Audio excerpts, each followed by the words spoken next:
And the issue, though, is not just that people don't get it, that they don't understand it. It would be easy if that were true.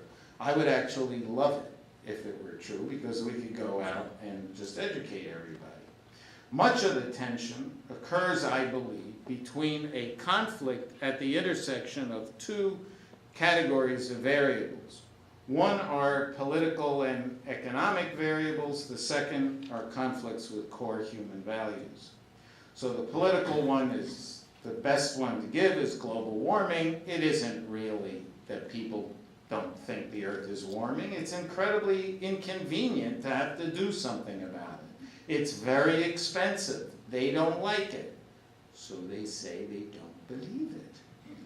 Okay, you understand that. The second one that's much tougher, and the one that I think we need to work together with, we could work on the other ones too, is these abutments against core human values. More and more advances in science are in fact abutting against issues of core human values, and when that happens, it causes very serious tension for everybody. So I've been making lists. Embryonic stem cell research is the obvious one. It is not that people don't know or believe that embryonic stem cell research will lead to new diagnostics, better cures, better treatments. They know it will, and they know enough about embryonic stem cell research to believe that. But if you believe, if your religion believes, that life begins at the moment of conception or fertilization, embryonic stem cell research is killing a life. If, on the other hand, as many religions do, life begins later in gestation, during pregnancy, then it's okay, because you're not taking a life. It has nothing to do with science. Science can't answer the question of when life begins. That ain't a scientific question. It's a values question, and it butts against it. Sex, you may know that the U.S. Congress a couple of years ago came within 5 votes of defunding 5 NIH grants because it studied sexual behavior and it made them uncomfortable, made members of Congress uncomfortable. And I have the same reaction, however, they win. And it didn't matter that those were studies of the spread of HIV/AIDS. It's an interesting variable. Intelligent design, we've all talked about forever. I brought you these bottom 2. Synthetic biology, you've heard it here. It is coming. Synthetic biology, the ability to create life or lifelike things or make an arm or whatever, people aren't going to like it. Are you playing God? Not good. And neuroscience, we had today a fantastic, sadly small audience, but it's been taped. And you should definitely get that tape. There was a session on neuroscience today that was fabulous with some really good neuroscientists talking about the issues that are at the intersection. And I promise you, you will experience it. What's interesting is when I'm active in the neuroscience community, and I started whining about this issue coming, that when people figure out what it means that you can look into the brain of a living, breathing, awake person and watch their mind in action, they're not going to like it, right? Your mind is probably not floating around somewhere outside your body, but it's in that hard stuff with the clickies doing it, and that gives you a mind. You don't have a separate mind and body. Not only that, you may not have a separate soul. How do you like that? So everybody thought I was paranoid. The Discovery Institute came out with a statement opposing mental materialism. That's me.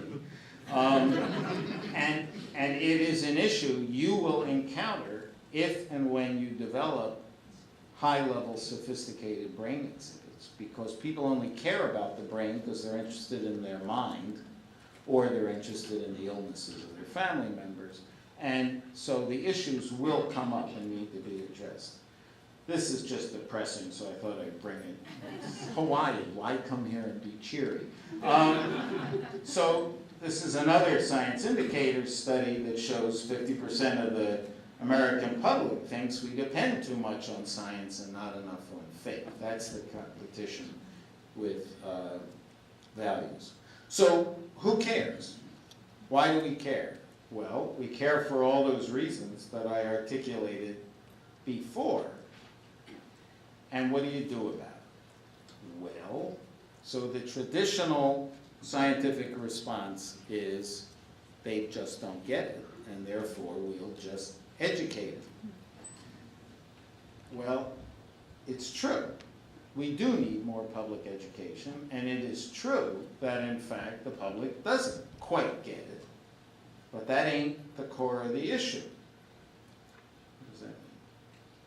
I think we need to promote simultaneously three things. To be candid with you, I've just come up with this within the last week, so I'm not totally sure what I mean by it, but it's something more than understanding and engagement. It's a fundamental comfort, and it may be that the masses in the world don't need, I do know, they don't need to know DNA or pituitary adrenocortical function. I was able to figure that out. They need to have a core understanding of the nature of science, what it is, what it isn't, and some core concepts that they're going to experience. But they also need to understand that it's okay for them at a personal level, and that's a kind of comfort and engagement we've been talking about all day. And I think that we collectively have to play a role in promoting each of them. The problem is that scientists always think that we can just tell them. And if we tell them, they'll get it. And if they don't get it, we'll tell them again. Albert Einstein had that famous saying, doing the same thing over and over and expecting a different outcome is the definition of insanity. That notwithstanding, scientists do believe it. But if everything I said so far is true, the obverse is true. We can't just educate our way out of it. People get it, and they don't like it. And when they don't like it, their values trumps the scientific evidence. And this concept, I think, is very important. Only we are stuck with what science says. So even scientists aren't always stuck with it. I have a very good friend who's a physicist. And one day we were having dinner, and he said, global warming. I said, global warming. And he said, it's not true. So what are you talking about? It's not true. 97%, 10,000 studies, and I went into my push the tape. And at the end of it, he said, man, I just don't believe it. The consequences for him individually are minimal. It doesn't matter. We have had governments deny, distort science with relatively little consequence. I mean, there might be global consequence, but for them individually or as a government, I'm serious about this. And it's very difficult for scientists to understand that if I violate the data, I lose my scientific credibility and I can't walk in the room. If a member of the public denies it, so what? Tough issue. And this is an interesting one, apropos the tension and what it's done. So just look at this. This study, maybe I should put this earlier in the talk, but I like it. So the white bars, in 2008, people were asked, so what do you think about global warming? And look at that. A lot of people said yes. What happened between 2008 and 2010?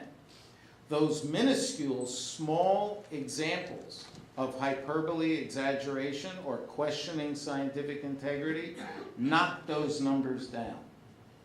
I think that is really scary. The point in bringing it up is to mention the fragility of people's confidence in science and their understanding that we know what we're talking about. So what can we do? Well, we can keep doing what we've been doing. We can whine. Some of you have heard me say I am the official whiner on behalf of the scientific community. Every time somebody violates the scientific integrity, I do stand up and I go, but I know it doesn't work. And so many of you have heard me and others advocate a different approach, which is to try to find common ground. And that involves changing the nature of the conversation, which I will tell you, for scientists, is an extremely difficult task. Scientists are really good at talking. They are really bad at listening, and it's a big issue. It means not only that the public understands science, and I do think it's important that we not ever lose that when we talk about public engagement. Education is a part of it, but scientists have to understand the public, and there are many areas for common ground, even if scientists think it's untrue. This is an obvious list of things we need to hear from the public about, what they're worried about, their priorities. And I put that last one in because in my experience, often the public will come up with questions you have never thought of. If you think I'm wrong, indulge me for just 1 minute. So when I was the director of NIDA, we had all these ineffective town meetings around the country. But one thing that happened was a woman back of the room raises her hand and said, "So, doctor." I was impressed. I was only sorry my mother wasn't there. A real doctor. So, doctor, you said drugs are happening in your brain and drugs are worse for young adolescents than older adolescents. So what's the difference in the effects of drugs on a 12-year-old and 18-year-old? And we didn't know the answer. That's under 15 years ago. We then, because I had money, could put out a request for applications. We got a whole bunch of stuff, and lo and behold, what we discovered was what you all know perfectly well now, which is that, you know, over the course of adolescent development, in fact, the cortex, the white matter in the cortex is laying down over the frontal pole, since that's involved in impulse control. Okay, you with me? It's not a big shock that a 12-year-old and an 18-year-old is a different species. If you have adolescents, you know that it's true. The point is that a member of the public brought up the issue, and it was good.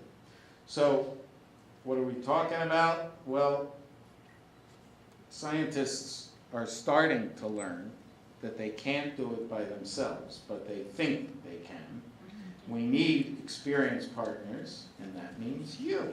And that's why I had schlepped all the way to Hawaii. You want to see that again? Don't tell anybody it's an old picture.